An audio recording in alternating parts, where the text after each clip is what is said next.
Chers amis, je vous salue. Je suis Ribaros Sofwa-Djainokam, juriste en droit du travail. Aujourd'hui, nous allons aborder la thématique relative à la clause de non-concurrence.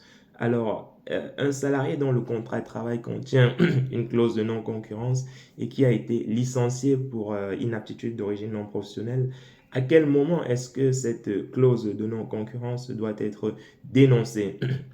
Alors voilà la question qui avait été posée dans le cadre d'un procès à la Cour de cassation entre les parties. Cette question avait été posée, n'est-ce pas, à la Cour de cassation et la Cour de cassation a apporté des éléments de réponse. Alors pour la Cour de cassation, peut-être avant de donner la réponse de la Cour de cassation par rapport à ce sujet précis, peut-être il faut préciser ce que c'est que la clause de non-concurrence. Alors la clause de non-concurrence est une clause qui est insérée dans le contrat de travail au moment, n'est-ce pas, de la rédaction du contrat de travail et qui empêche aux salariés à la fin du contrat de travail de travailler dans une entreprise concurrente ou de travailler pour son propre compte dans le domaine d'activité, n'est-ce pas, pour lequel il travaillait chez son précédent employeur.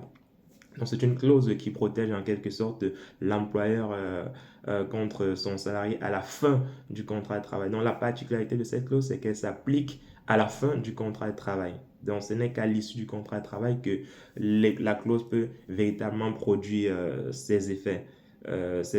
Voilà. Et donc, la clause de non-concurrence, il y a une contrepartie, voilà, que l'employeur, s'il décide d'appliquer la clause, doit verser au salarié. Généralement, la contrepartie est fixée aussi au moment de la rédaction de la clause et c'est généralement un pourcentage en fait de la rémunération qui est perçue globalement par le salarié durant son contrat de travail.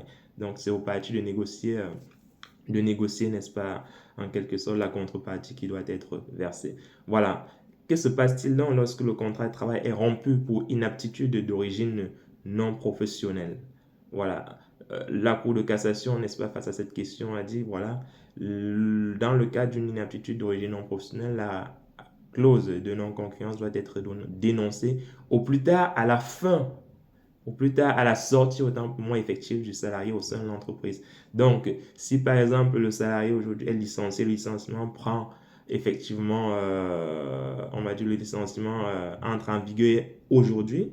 Nous sommes le 21 mai et que l'employeur par la suite décide de dénoncer, on va dire, la clause de non-concurrence à partir du 22 mai ou du 23 mai, voilà, cette dénonciation, n'est-ce pas, ne sera pas valable parce que justement, elle intervient à la fin de la rupture effective du contrat de travail au sein de l'entreprise. Et donc, le salarié pourra attaquer, s'il le souhaite, l'employeur devant le conseil des prud'hommes. Je crois qu'avec ce schéma, c'est très clair pour vous. Donc, les amis, si vous avez des clauses de non-concurrence dans vos contrats et qu'à l'issue de votre contrat de travail, ça n'a pas été dénoncé par l'employeur, conformément à ce que la Cour de cassation vient de décider, ou encore parfois il y a des conventions collectives qui donnent en quelque sorte la procédure à suivre dans le cadre de la dénonciation d'une clause de non-concurrence. Si cela n'est pas fait dans les règles prévues, vous êtes en droit de saisir le conseil de prud'homme, n'est-ce pas, pour être rétabli dans vos droits. Donc, les amis, comme toujours, n'hésitez pas de commenter, de partager, de liker aussi, hein,